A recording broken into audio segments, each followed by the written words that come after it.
대강절은 주님이 오시기 전 내 주일을 주님의 오심에 대하여 감사와 또 축하를 하고, 또한 다시 오실 주님을 맞이하기 위하여 준비하는 절기가 바로 대강절입니다. 대강절에는 4개의 촛불이 밝혀지는데, 이 촛불들의 의미는 빛과 공의와 기쁨과 희망을 상징하고 있습니다. 이제 우리들이 정성을 다하여 주님을 맞이함으로 참 빛과 공의와 기쁨과 희망을 맛보는 여러분들 모두가 되어주시기를 먼저 주의 이름으로 축원합니다. 오늘 본문의 때는 바로 카이로스입니다. 참여라고 하는 말의 헬라어는 폴레로마라고 하는 말인데, 이 말은 충만하다, 완성시키다 라고 하는 의미입니다. 조금도 모자람이 없는 완전한 상태를 바로 의미합니다. 그러니까 하나님은 하나님의 계획 속에 그 완성으로서 예수 그리스도를 보내어 주셨다는 것입니다. 예수 그리스도가 세상에 오신 것은 결코 우연이나 또는 저절로 오신 것이 아니라 하나님의 정하신 계획 속에 하나님의 정하신 때에 예수 그리스도가 세상에 오셨다라고 하는 것입니다. 그러면 때가 차도록 하나님이 무엇을 준비하셨을까? 하나님이 그 때를 위하여 무엇을 이루어 오셨을까라고 하는 겁니다. 그 첫째는 메시아 대망 사상이 극에 달하도록 만들어 주셨습니다. 메시아 대망 사상이라고 하는 것은 주전 586년에 유다 왕국이 바벨로니아 왕국에게 멸망을 당합니다. 그 위에 페르시아, 마게도니아, 로마로 이어지는 열강의 세력들에 계속 짓밟히며 억압과 착취와 고통을 받게 됩니다. 나라도 잃고 성전도 잃고 그리고 고향도 잃고 가족도 잃게 됩니다. 그리고 긴 세월을 지나는 가운데에 이스라엘 백성들에게는 메시아 대망 사상이 싹트게 되었습니다.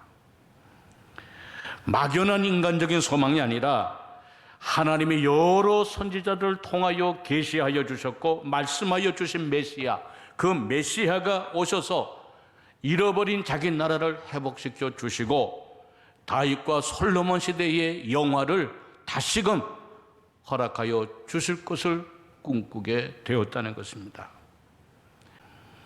둘째는 하나님은 로마 제국을 통하여 세계 어디로도 갈 수 있는 길을 만들어 주셨습니다. 로마는 세계를 정복하려고, 그리고 세계를 다스리기 위해서 기원전 3세기서부터 약 500년 동안 길을 만들었습니다. 로마 시대에 만든 길이가 8만 킬로 정도가 된다는 겁니다. 마차가 달려갈 수 있도록 4m 도로에 인도 3m씩 10m가 되는 길을 그들은 8만 킬로를 만들었어요. 언제든지 20만 명이나 넘는 로마의 대전차 군단이 어디든지 피정복지를 향하여 달려갈 수 있도록, 그래서 로마뿐만이 아니라 지중해 아프리카, 유럽, 아시아까지 달려갈 수 있도록 길을 만들어 놓으셨다는 거예요. 그런데 이때에 만든 길이 나중에는 복음을 전파하는 길로 사용되게 되었다는 거예요.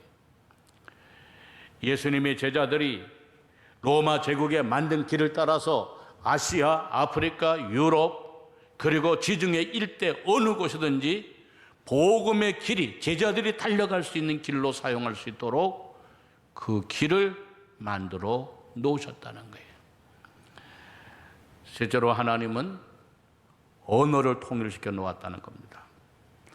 구약 성경에 쓰여진 것은 시브리어입니다. 시브리어는 소수의 사람들만 쓰고 있는 이제 말이었기 때문에 그곳에 사는 모든 사람들에게 복음을 전해 줄 수가 없었어요.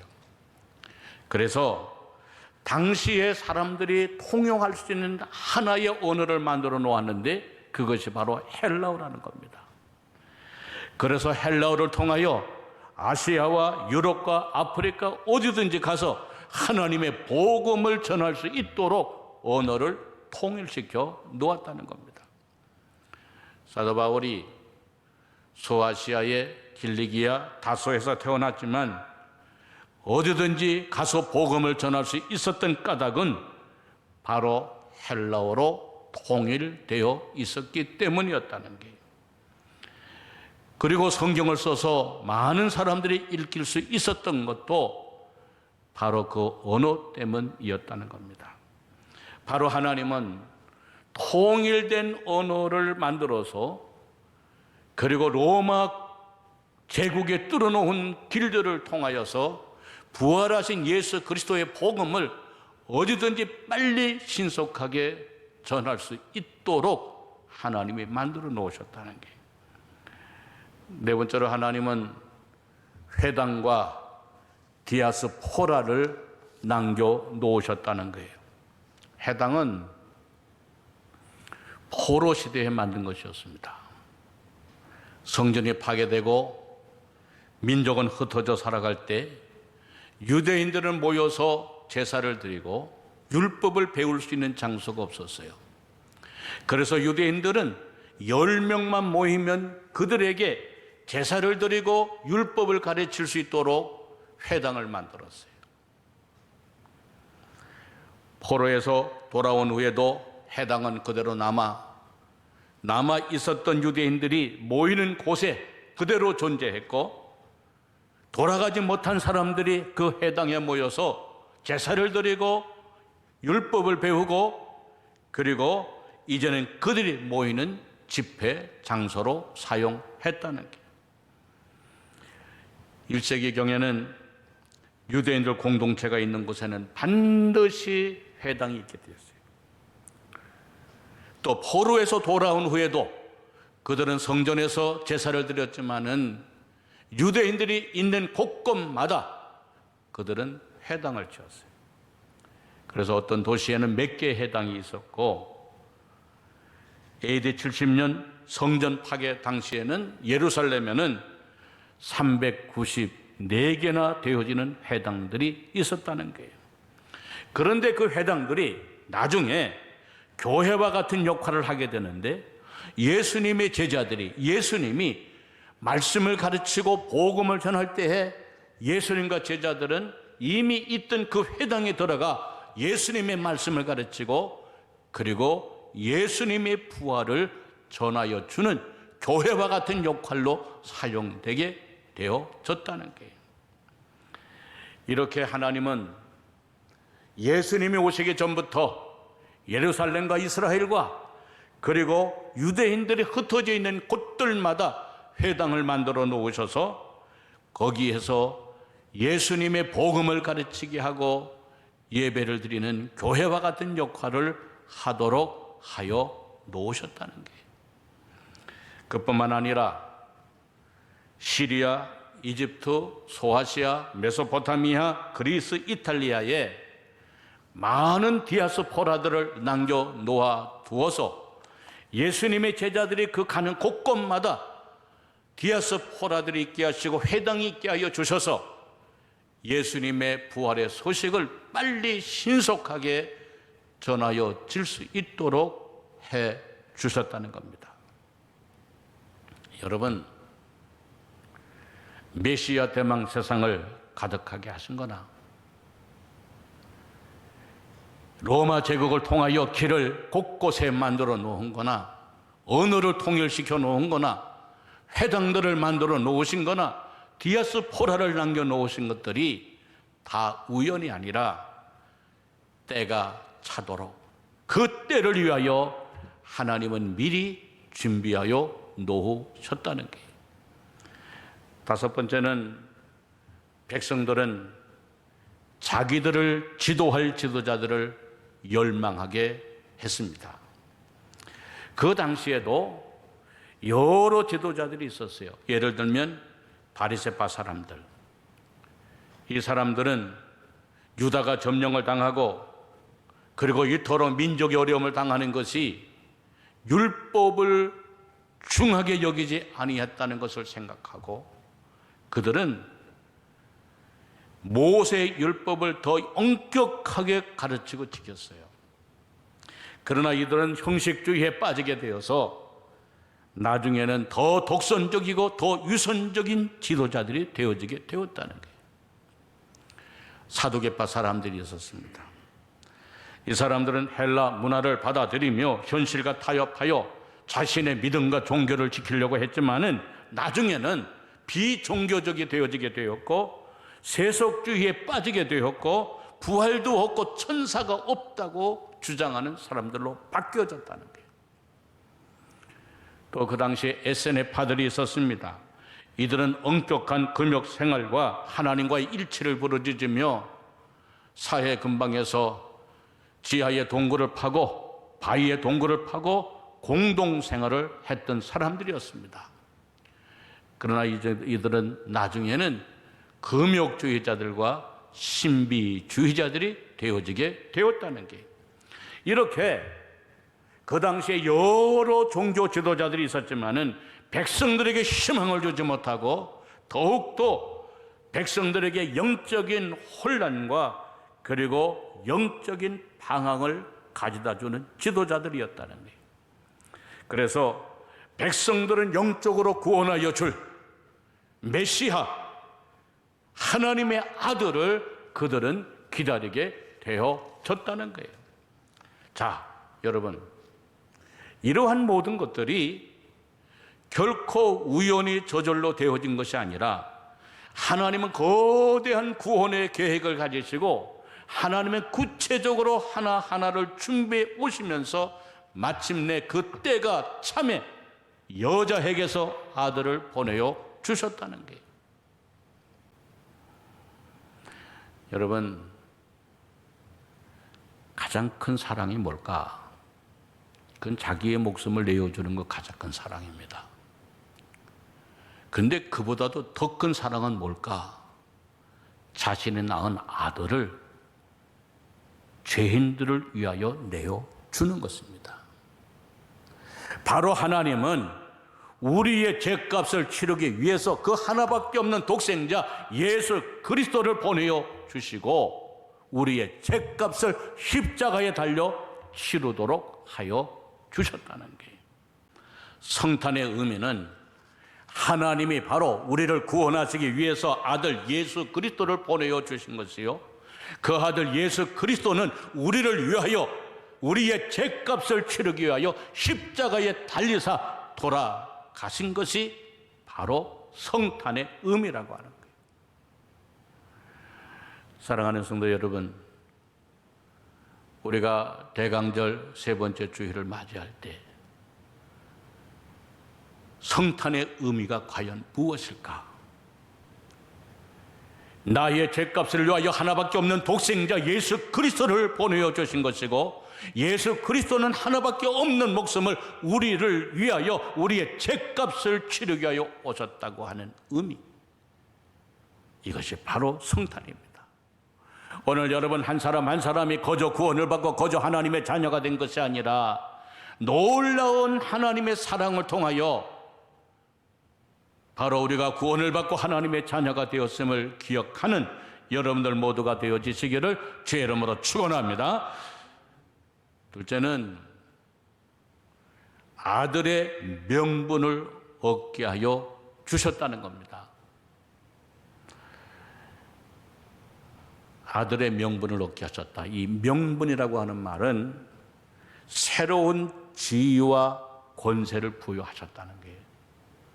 여기 명분이라고 하는 말은 헬라어로 시오테시아라고 하는 말인데, 아들이라고 하는 말과 티템이라고 하는 위치를 두다라고 하는 말이 합해서 된 합성어입니다. 다시 말하면 양자 삼음을 얘기합니다. 아들의 명분을 얻었다고 하는 것은 우리가 양자가 되었다는 것입니다. 양자가 되었다고 하는 말은 뭐는가? 아들로서의 합법적인 지위를 얻었다고 말해요. 왜 성탄이 중요한가? 죄인된 우리가 하나님의 아들로서의 합법적인 지위를 얻게 하기 위하여 하나밖에 없는 아들 예수 그리스도를 보내어 주셨기 때문에 성탄의 의미가 대단히 크고 중요하다는 거예요.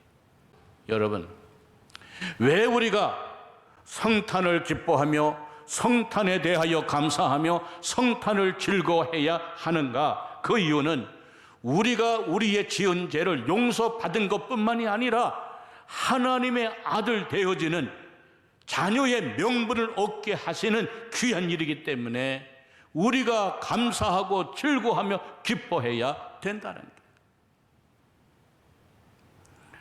오늘 여러분, 만약에 예수 그리스도가 오시지 않았다 한다면 우리는 구원을 받지도 못하고 하나님의 자녀가 될 수도 없었을 것입니다.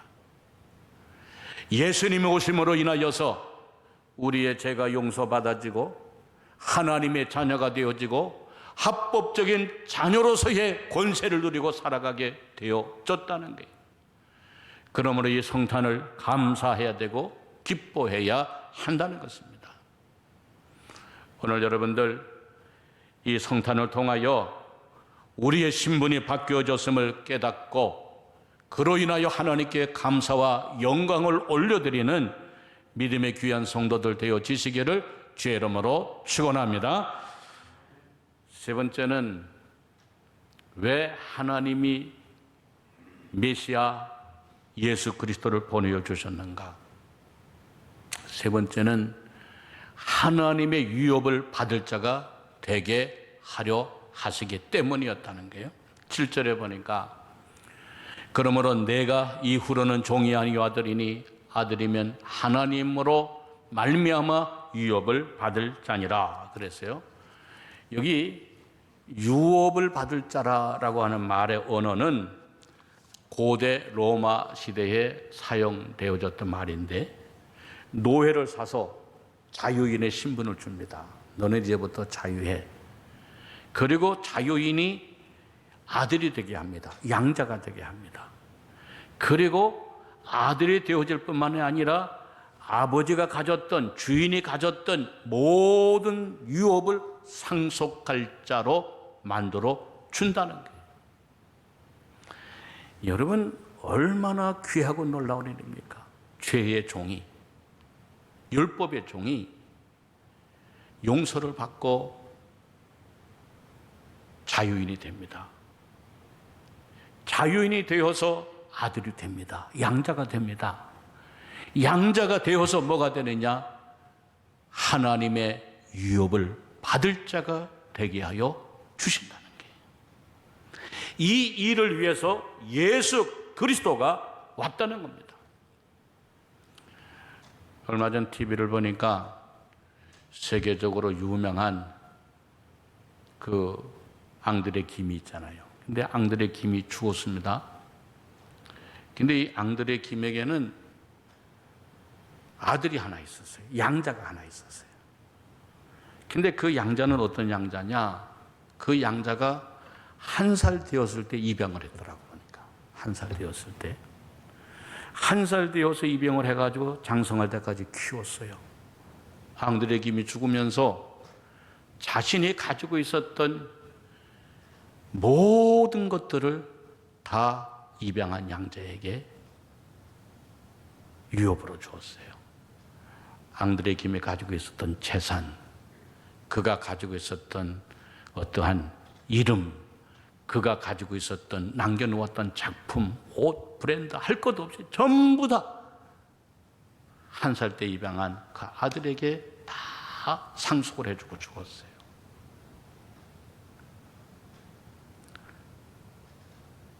한 살 때 입양해 온 아들이 무엇을 알겠어요?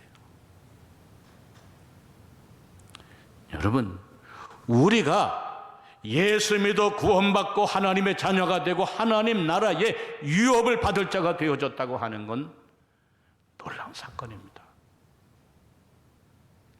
천지를 지으신 하나님 아버지, 모든 것을 다스리고 통치하시는 하나님 아버지, 우리를 구원하여 주실 뿐만이 아니라 하나님의 나라의 유업받을 자로 우리를 삼으시기 위해서 예수 그리스도를 보내어 주셨다는 거예요.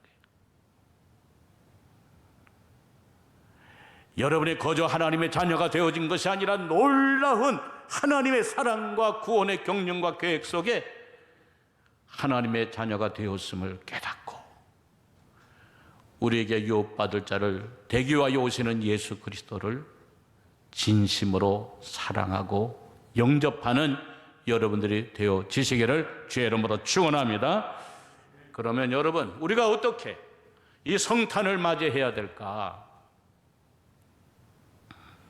그것은 우리를 구원하시기 위하여 오신 예수 그리스도를 진심으로 영접해 드려야 한다는 거예요. 혈통으로나 육종으로나 나지 아니하고 오직 하나님께로부터 오는 믿음을 통하여 아기 예수 그리스도를 영접해 드려야 한다는 것입니다. 진실한 마음으로 예수님을 하나님의 아들로 나의 구원의 주로 영접하여 드릴 때에 하나님의 자녀가 되는 권세를 누리게 하고 하늘의 복을 받는 상속자가 되어지도록 만들어 주신다는 거예요. 사랑하는 성도 여러분, 우리는 지나온 1년 코로나19로 너무 힘든 세상을 살아왔습니다. 어린아이로부터 할머니, 할아버지까지 다 마스크를 써야 되고 생명에 대한 불안과 두려움과 걱정을 가지고 지금까지 살아왔습니다. 그러나 날마다 더 좋아지는 것이 아니라 더 상황이 나빠지고 이제는 우리가 세상을 의지하고 누구를 의지할 수 없는 때가 되었습니다. 지나온 1년 사람들은 길거리로 뛰쳐나와 목이 터져라 세상과 정부를 향하여 외쳤지만 정치가들은 변화가 되어진 것이 하나도 없습니다. 달라진 것이 하나도 없습니다. 세상은 더 어둡고 캄캄하여 져 갔습니다. 경제는 폭망하고 부동산의 문제는 가난한 사람들과 젊은 세대들의 희망을 빼앗아 갔습니다. 믿을 만한 정치가들이 없습니다. 교회들도 예배를 제대로 드리지 못하고 거짓 종교인들은 오히려 정권의 어용 선교사들, 어용 선지자들처럼 되어가고 말았습니다. 이제는 때가 찼습니다. 하나님의 구원의 때, 하나님의 섭리의 때가 찼습니다.